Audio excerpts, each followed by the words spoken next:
Movie की शुरुआत एक तेज गाड़ी से होती है जिसमें दो दोस्त बैठे होते हैं जिनके नाम हैं स्कॉट और माइक। स्कॉट माइक को तेज रफ्तारी पर डांटता है, मगर माइक गलती से बता देता है कि स्कॉट के लिए एक सरप्राइज पार्टी है। जब माइक को एहसास होता है कि सरप्राइज खराब हो गया है तो वो स्कॉट से कहता है कि अंदर जाकर हैरान होने का ड्रामा कर लेना।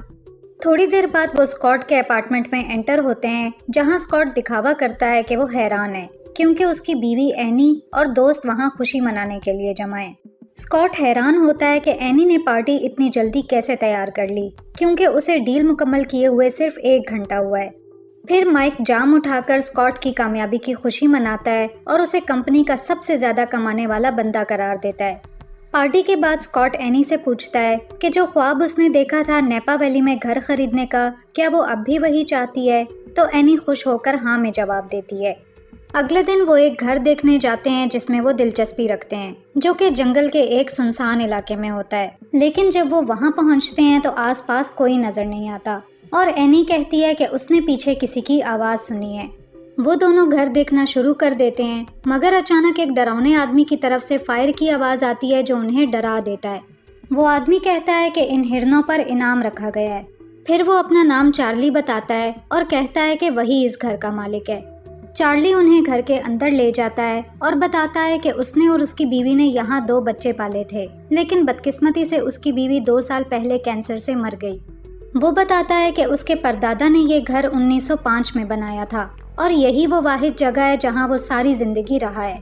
चार्ली ये भी कहता है कि घर बेचने के बाद वो फ्लोरिडा जा रहा है ताकि अपनी बेटी कैसिडी के साथ रह सके। एनी को ये जगह काफ़ी पसंद आती है और चार्ली भी एनी में ख़ास दिलचस्पी दिखाता है।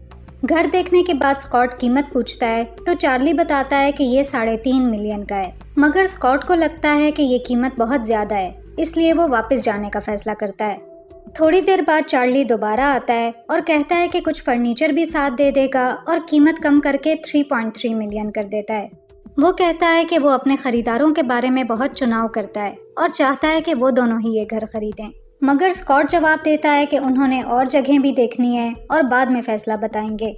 घर वापसी पर एनी बार बार स्कॉट को मनाती है कि वो ये घर खरीद ले क्योंकि उसे ये जगह बहुत पसंद आई है। स्कॉट ज़्यादा खुश नहीं होता क्योंकि वो घर पुराना है और उसमें काफ़ी काम करवाना पड़ेगा, लेकिन एनी जिद करती है कि वो मेहनत करने को तैयार है और अपने बच्चों को वहीं पालना चाहती है। आखिर में स्कॉट अपनी बीवी को खुश करने के लिए मान जाता है। अगले सीन में दिखाया जाता है कि वो ये घर खरीद चुके हैं और अब इसमें शिफ्ट हो रहे हैं। चार्ली भी वहाँ मौजूद होता है और थोड़ा जज्बाती दिखाई देता है क्योंकि उसने सारी ज़िंदगी इसी घर में गुजारी है। वो चाबी उन दोनों को दे देता है और घर से रवाना हो जाता है और एनी को उसके लिए थोड़ा अफसोस महसूस होता है। शाम को वो माइक और उसकी बीवी को नए घर की खुशी में डिनर पर बुलाते हैं। खाने के बाद माइक बाग में सिगरेट पीने के लिए बाहर जाता है और अचानक उसे पीछे किसी के कदमों की आवाज़ आती है। वो थोड़ा घबरा जाता है, अपनी सिगरेट ज़मीन पर फेंकता है और वापस अंदर चला जाता है। अगली सुबह जब माइक और उसकी बीवी जाने लगते हैं तो माइक अपनी गाड़ी की सीट पर सिगरेट से जलने का निशान देखता है। स्कॉट उसे इल्ज़ाम देता है कि ये उसी ने किया है, मगर माइक नाराज़ होकर कहता है कि वो अपनी गाड़ी में कभी सिगरेट नहीं पीता। कुछ दिन बाद काम के दौरान स्कॉट को एनी की कॉल आती है जिसमें वो हैरान कुन बात बताती है। वो कहती है कि चार्ली अचानक वापस आ गया है और उनके घर के लॉन की घास काट रहा है। वो दोनों हैरान हो जाते हैं, मगर एनी कहती है कि वो उससे खुद बात करेगी। फिर एनी चार्ली से पूछती है कि वो यहाँ क्या कर रहा है क्योंकि उसे तो फ्लोरिडा जाना था। चार्ली जवाब देता है कि उसका सफ़र थोड़ा लेट हो गया है और अभी वो पास के एक होटल में ठहरा हुआ है और वो घर इसलिए आया था ताकि एनी को कुछ लोकल फ़ोन नंबर्स दे सके, जैसे प्लम्बर्स और इलेक्ट्रिशियंस वगैरह। बाद में जब स्कॉट घर वापस आता है तो एनी उसे बताती है कि चार्ली ने उनके बागीचे में अच्छा काम किया है।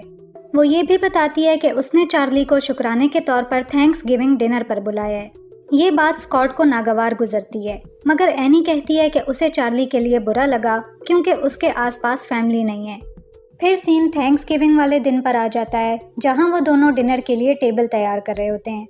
थोड़ी देर बाद चार्ली एक पाई लेकर आ जाता है और कहता है कि अब ये घर कितना जिंदा दिल नजर आ रहा है, मगर अचानक उसका मूड बदल जाता है जब वो देखता है कि लिविंग रूम में उसकी फैमिली की पुरानी चादर की जगह एक पेंटिंग लगा दी गई है। वो अपनी नाराज़गी को छुपाने की पूरी कोशिश करता है और कुछ बुरा नहीं कहता। थोड़ी देर बाद माइक और उसकी बीवी भी आ जाते हैं। माइक को घर का अंदरूनी हिस्सा ज़्यादा पसंद नहीं आता और वो कहता है कि कुछ चीज़ें बदल लेनी चाहिए, मगर ये बात चार्ली को गुस्सा दिला देती है और वो सख्त लहजे में कहता है कि ऐसी तब्दीलियों से घर की असल खूबसूरती ख़राब हो जाएगी। वो माइक पर इतना गुस्से में आ जाता है कि शराब की बोतल उठाकर उसके सर पर मार देता है, मगर ये सब सिर्फ उसके गुस्से वाले दिमाग में चल रहा होता है। बाद में माइक सिगरेट पीने के लिए बाहर जाता है और चार्ली भी उसके पीछे चला जाता है। यहाँ माइक पूछता है कि क्या चार्ली ने वाकई इस घर को छोड़ दिया है, क्योंकि उसे पता चला है कि चार्ली आकर लॉन की घास काट रहा था। चार्ली खुलकर बताता है कि वो अब भी इस घर पर नज़र रखता है और कभी कभार गाड़ी चलाकर यहाँ से गुजरता है। वो ये भी बताता है कि वो आसपास के जंगल में शिकार करता है, मगर जब माइक सिगरेट ज़मीन पर फेंकने ही वाला होता है तो चार्ली का गुस्सा फिर से जागने लगता है, लेकिन माइक अपना इरादा बदल लेता है और डस्टबिन ढूंढने लगता है।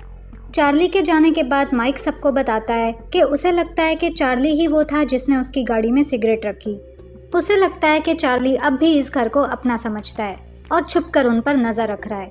कोई भी उसकी बात का यकीन नहीं करता, तो माइक शर्त लगाता है कि अगर वो अभी बाहर जाएं तो शायद चार्ली को जंगल में छुपे हुए देख लें। इसलिए स्कॉट और माइक जंगल की तरफ जाते हैं जो एक करीबी सड़क तक ले जाता है। उन्हें वहाँ गाड़ी के टायर के ताज़ा निशान नजर आते हैं, जो कि अजीब लगते हैं क्योंकि चार्ली तो काफ़ी देर पहले जा चुका था। अचानक वो दूर एक गाड़ी देखते हैं, मगर इससे पहले कि वो देख सकें कि ड्राइवर कौन है, गाड़ी तेज़ी से वहाँ से चली जाती है। अगले दिन स्कॉट परेशान हो जाता है और कुछ मजदूर बुलाता है ताकि वो घर के बाहर कैमरे लगा दें। थोड़ी ही देर में चार्ली अचानक आ जाता है और मजदूरों पर गुस्सा करता है कि वो उसके घर में सुराख क्यों कर रहे हैं। तो स्कॉट उसे समझाता है कि वो ये सब उनकी हिफाजत के लिए कर रहा है, क्योंकि जंगल में कोई छुपकर घूम रहा है। मगर चार्ली कहता है कि वो तो बस कुछ हाई स्कूल के लड़के हैं जो जंगल में आकर पार्टी करते हैं। वो जोर देता है कि सीसीटीवी कैमरा लगाना फजूल है, मगर स्कॉट उसकी बात मानने से इनकार कर देता है। उस रात स्कॉट को नींद नहीं आती क्योंकि उसे घर के अंदर से लकड़ी चरचराने की आवाज़ें आती रहती हैं। थोड़ी देर बाद घर के बाहर लगी मोशन सेंसर लाइट्स अचानक खुद ही ऑन हो जाती हैं। स्कॉट बाहर जाकर अंदर आने वाले को देखने की कोशिश करता है, मगर पता चलता है कि वो कुछ हाई स्कूल के लड़के हैं जो गाड़ी में बैठकर भाग जाते हैं। हैरानी की बात यह है कि स्कॉट को पता नहीं होता कि चार्ली भी अंधेरे में छुपा हुआ है। कुछ दिन बाद काम पर स्कॉट एक क्लाइंट के साथ मीटिंग मुकम्मल करता है जो उसे बाद में अपनी टीम के साथ ड्रिंक्स पर आने की दावत देती है। उधर एनी क्रिसमस की तैयारी कर रही होती है जब चार्ली अचानक एक शराब की बोतल लेकर उनके घर आ जाता है। चार्ली को क्रिसमस की सजावट देखकर बहुत खुशी होती है। एनी उससे पूछती है कि क्या वो मदद करना चाहेगा और वो खुशी खुशी मान जाता है। काम खत्म करने के बाद दोनों घर के अंदर जाते हैं और मिलकर शराब पीने का फैसला करते हैं। इस दौरान वो डरावना आदमी छुपकर एनी को घूरता रहता है, जिससे साफ पता चलता है कि उसे एनी में दिलचस्पी है। फिर एनी को स्कॉट का मैसेज आता है कि वो देर से आएगा। ये बात एनी को बुरी लगती है और वो फौरन स्कॉट को फ़ोन करके पूछती है कि उसने कॉल करने के बजाय मैसेज क्यों किया। स्कॉट कहता है कि वो मीटिंग में है, मगर एनी को फ़ोन पर पीछे से आवाज़ें सुनाई देती हैं और उसे अंदाज़ा हो जाता है कि वो दरअसल किसी बार में है। इस दौरान चार्ली बड़ी दिलचस्पी से उनकी बातें छुपकर सुन रहा होता है। फ़ोन बंद करने के बाद स्कॉट अपने क्लाइंट से कहता है कि उसे जल्दी घर वापस जाना है। जब वो घर पहुंचता है तो उसे पता चलता है कि चार्ली यहाँ आया था, जिस पर वो नाराज़ हो जाता है। मगर एनी भी उसे डांटती है कि उसने कॉल करने के बजाय मैसेज क्यों किया, और बताती है कि पिछली बार जब उसने ऐसा किया था तो वो उससे बेवफाई कर रहा था। स्कॉट कहता है कि वो इस बात की कई बार माफ़ी मांग चुका है और अब चाहता है कि एनी उस पर भरोसा करे, मगर एनी अभी भी नाराज़ होती है और फैसला करती है कि वो आज रात अलग कमरे में सोएगी। बाद में जब स्कॉट सो रहा होता है तो वो अचानक अजीब आवाज़ों से जाग जाता है और अंधेरे में चार्ली की एक झलक देखता है। वो फौरन उठकर देखने जाता है और देखता है कि एनी भी चौंक कर जाग गई है। स्कॉट उसे बताता है कि शायद उसने चार्ली को देखा है, मगर एनी इस बात को रद्द कर देती है और याद दिलाती है कि उन्होंने तो सिक्योरिटी सिस्टम लगवा रखा है। यहाँ वो दोनों एक दूसरे से अपनी पहले वाली लड़ाई पर माफ़ी मांगते हैं, मगर वो इस बात से बिल्कुल बेखबर होते हैं कि चार्ली छुपकर उन्हें अजीब अंदाज में देख रहा है। अगले दिन स्कॉट शहर के एक कैफ़े जाता है, जहाँ उसकी मुलाकात एक आदमी से होती है जो उसका पड़ोसी निकलता है। वो दोनों बातें करते हैं और अचानक पड़ोसी ये इंकिशाफ करता है कि चार्ली की बीवी उसी घर में मरी थी। चौंका देने वाली बात यह है कि चार्ली ने पुलिस को बताया था कि उसकी बीवी ने खुद को गोली मारकर खुदकुशी की थी। स्कॉट ये सुनकर हैरान रह जाता है और सोचता है कि चार्ली ने उनसे झूठ क्यों बोला।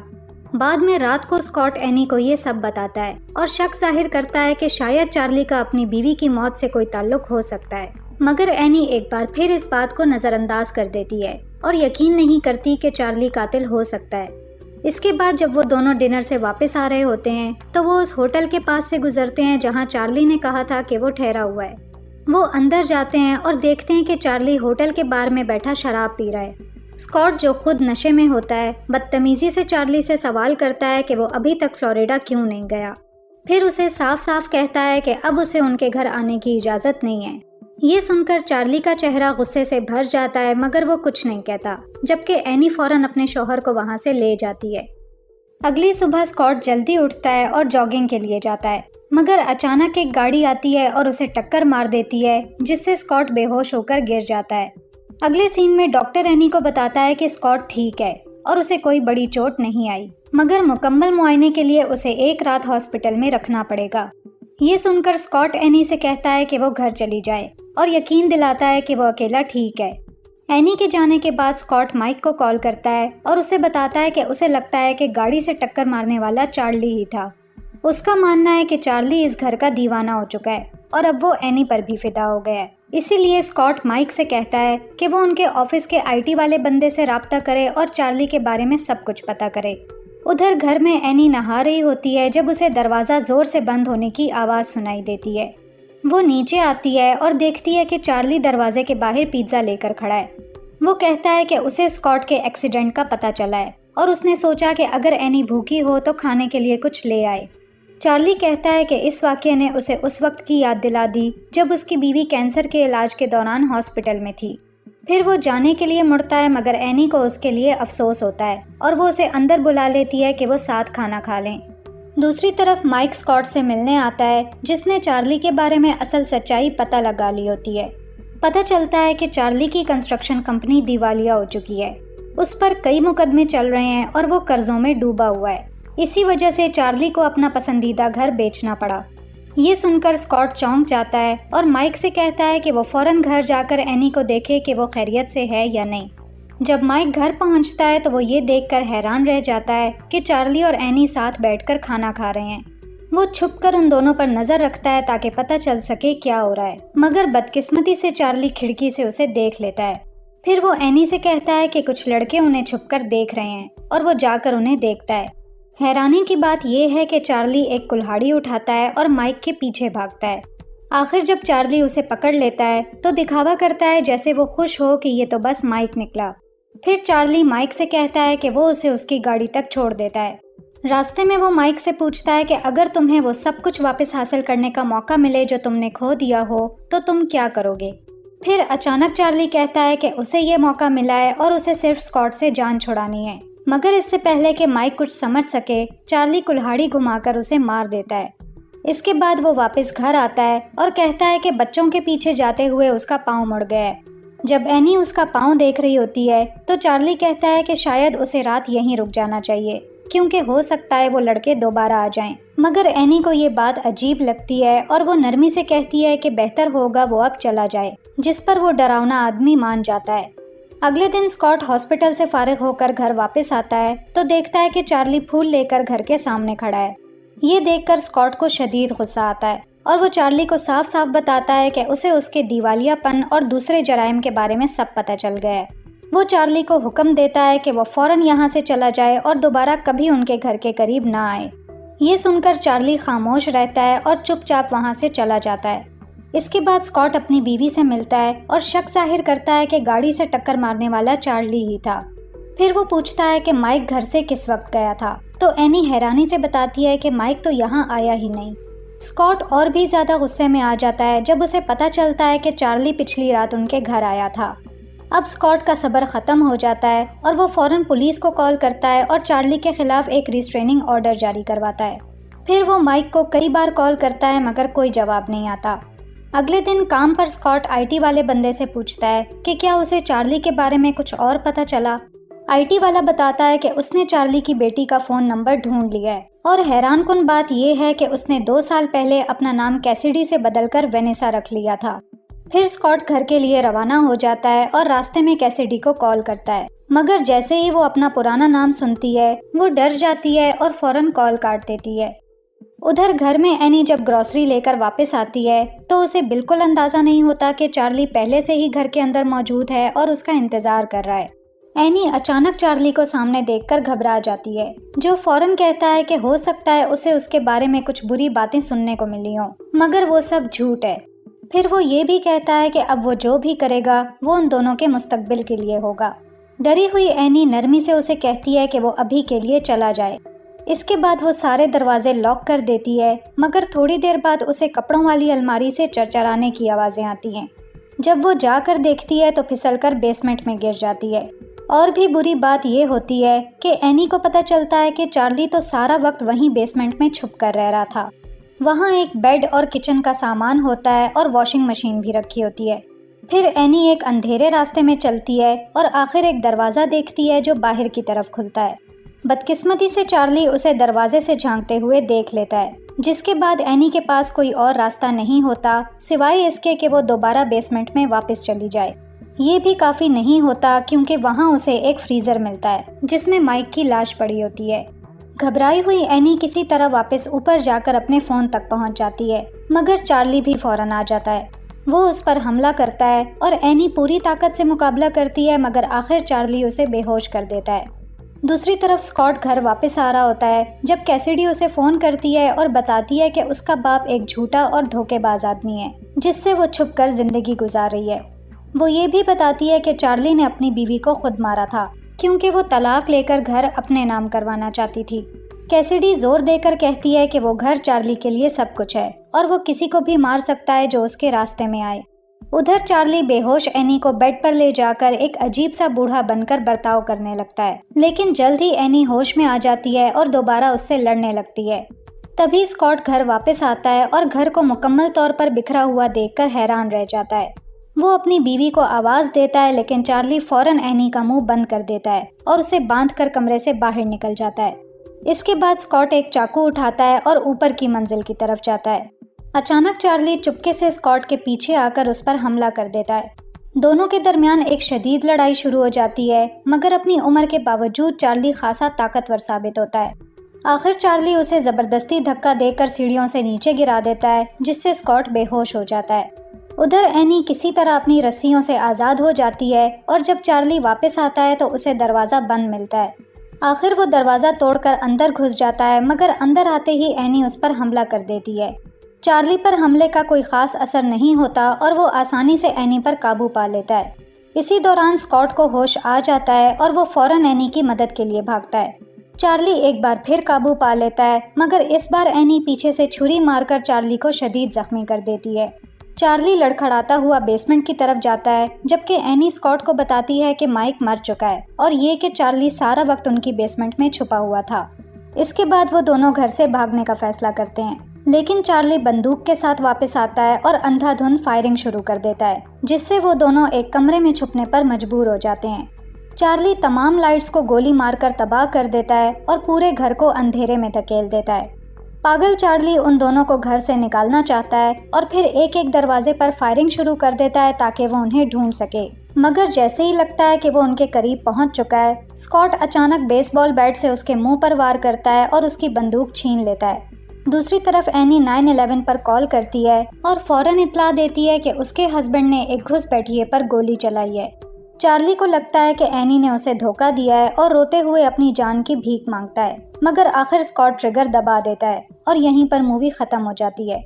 मूवी पसंद आई हो तो वीडियो पर लाइक और कमेंट ज़रूर करें और ऐसे ही मूवी रिकैप्स देखने के लिए चैनल को सब्सक्राइब करें। Thanks for watching.